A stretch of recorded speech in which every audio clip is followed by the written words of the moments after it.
Welcome to the AI Hustle Podcast, the podcast where we break down the latest in AI news, tools, and interview experts helping you hustle and do more using AI.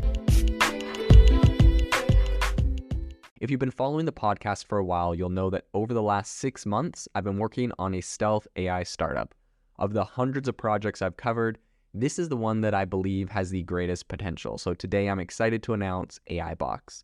AIBox is a no-code AI app building platform paired with the App Store for AI that lets you monetize your AI tools. The platform lets you build apps by linking together AI models like ChatGPT, Midjourney, and 11 Labs.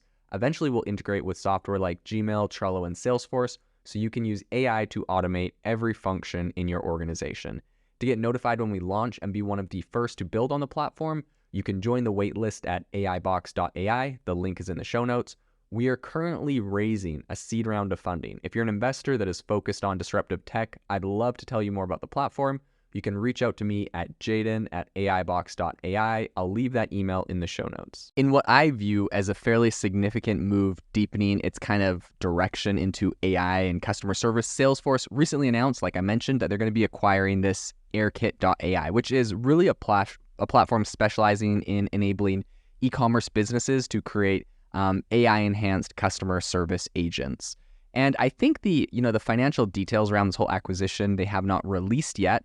But for people unfamiliar with Airkit's kind of trajectory, this is a Redwood City, California-based company, and it was actually founded back in 2017 by two people, Adam Evans and Stefan Etienne. So those that are unfamiliar with the names, those are names in kind of the Salesforce ecosystem. They previously actually took, their big data venture, which was called ReltelQ, and that was actually purchased in the past by Salesforce for around $390 million back in 2014. So it's kind of interesting because this is, two guys, they created a software company, sold it to Salesforce for $390 million. Now they've started another software company, and again, they're selling it to Salesforce. So it's kind of funny, right? Salesforce maybe just uses them as like a little startup incubator to feed them great companies. But well played by them.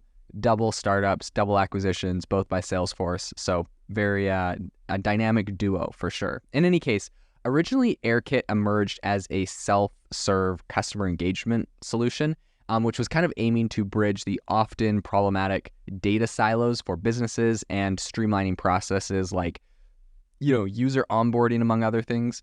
So fast forward to last month, and the platform underwent a significant pivot. So rebranding as Airkit.ai, the firm unveiled its pioneering product, which is a platform powered by GPT-4. And this innovation empowers companies, including names like OpenTable and ShipBob, to craft highly specialized customer service chatbots. So these bots are proficient in handling a whole bunch of tasks from, outdating order statuses and processing refunds to providing detailed product insights.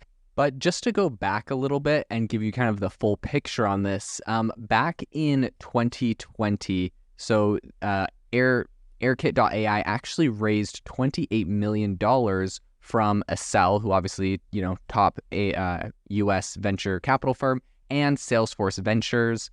And that's kind of when they launched this thing. So, Salesforce, while they're buying them today, they've actually, previously were investing in a round that raised $28 million.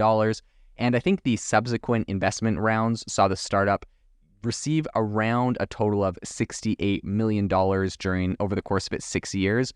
It really kind of cemented its ties with Salesforce when Airkit got its platform listed on Salesforce's enterprise cloud marketplace, their kind of like app exchange last year.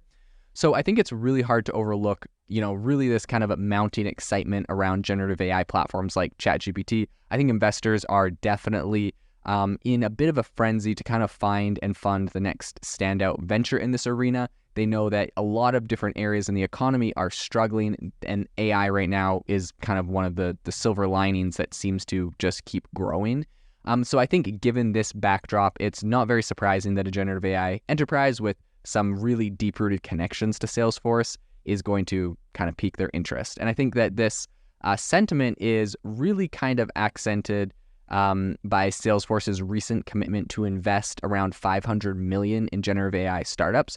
I'd be really curious, what they ended up actually buying Airkit for. It had already received around $68 million in funding. They're planning on investing $500 million. So this is, obviously coming out of that. But yeah, I'd just be really curious to hear what the deal terms are. In any case, as really the business community is waiting keenly for the deal's kind of culmination to see what's happening, which is anticipated to really kind of, this whole thing's supposed to close by January of 2024. Salesforce has charted out that they're very interested in this, and Airkit.ai is slated to kind of blend into Salesforce's established customer service platform, which is called Service Cloud.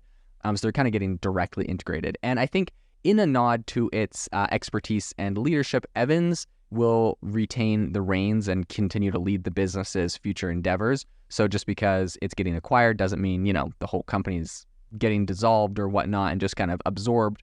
But, Evans is going to continue to run it as he's been currently doing. I think for Salesforce and the broader AI community, this acquisition kind of signals more than a business transaction. It's kind of, showing the growing importance of integrating cutting-edge AI capabilities into reshaping customer service for the digital age. I also think this is a really good lesson for founders and for the enterprise to kind of see some of the ways that partnerships and some of the value that partnerships play, right? Obviously, this is a company that was heavily invested in by Salesforce, and then heavily integrated into what Salesforce was doing. And then it kind of got to the point where Salesforce was like, hey, well, we love what you're doing. We're already integrated. We've been with you for a number of years. I mean, they'd even bought a previous company from the founders.